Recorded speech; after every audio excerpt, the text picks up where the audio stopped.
I am only a young girl and I know little of happiness, but I do know that we're not happy. I don't need to quote polls or talk about the rise in self-help and antidepressant use and suicide. I know we're not happy because happy people don't talk about being happy. Our culture is obsessed with it. Books, coaches, classes, all in search of something that has lost meaning, something that has become merely a word. Today, when people say they want to be happy, what they really mean is they want to be content. And that's fucking dangerous.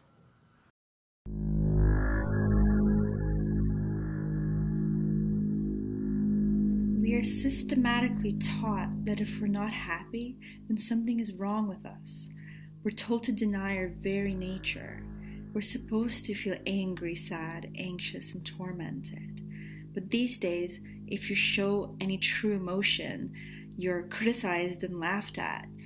And our passion becomes labeled as extreme and radical. Emotions are now branded as mental illness. Feelings are now treated. We are being trained to perceive discontent as a social abnormality. The cult of happy creates a perfect environment, a still water, ideal for the growth of power around us. It complements an agenda that's created to dominate and control us. It reinforces a foundation that supports the attack on the human spirit. This brick is laid with a purpose, because having a content population equals having a passive population. They want us to be on the perpetual search to be content, because it puts us in a docile, egocentric, decadent limbo. When people are told that they should constantly feel happy, that they're entitled to it, it makes them indulge in the material. It makes them entertain their minds instead of enlighten their minds. Focusing on finding happiness instead of creating happiness denies us our true potential, and it makes people do nothing. A spectrum of emotion is what fuels passion, and if we're taught to only feel one thing and to only search for some abstract idea our whole lives, then we will stay blind to the realities of life. Whoever is in charge knows this. We truly are living in a brave new world, medicated by dangerous ideas, engineered not to care. People who only care about being content don't revolt. Let me tell you something about happiness. It's not important, it's mundane. And real happiness is not a constant state, so we need to stop talking about it like it's something we can find. Real happiness is a moment-to-moment experience that we create for ourselves. We're all bipolar. We can't sustain a single prolonged emotion, and we shouldn't try to. We need to accept our human condition and all the baggage that goes with it. Do you know any happy artists? Do you know or has anyone ever met any content philosophers, musicians, authors?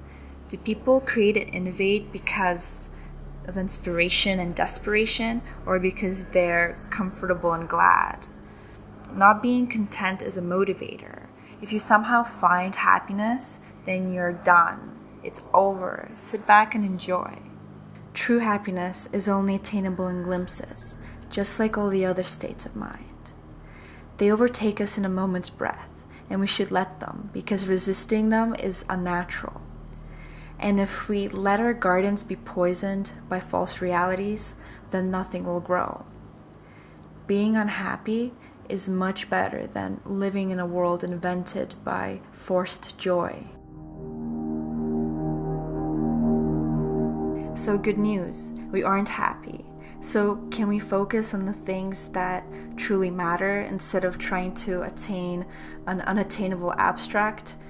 The things that bring value to our lives and our future? They're instinctive and obvious.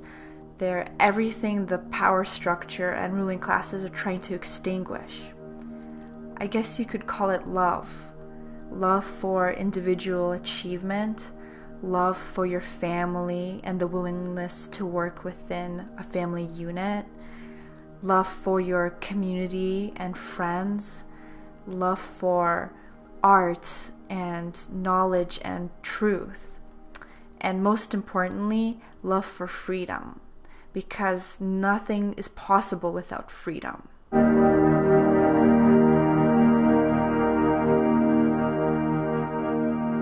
These are the things that are sustainable.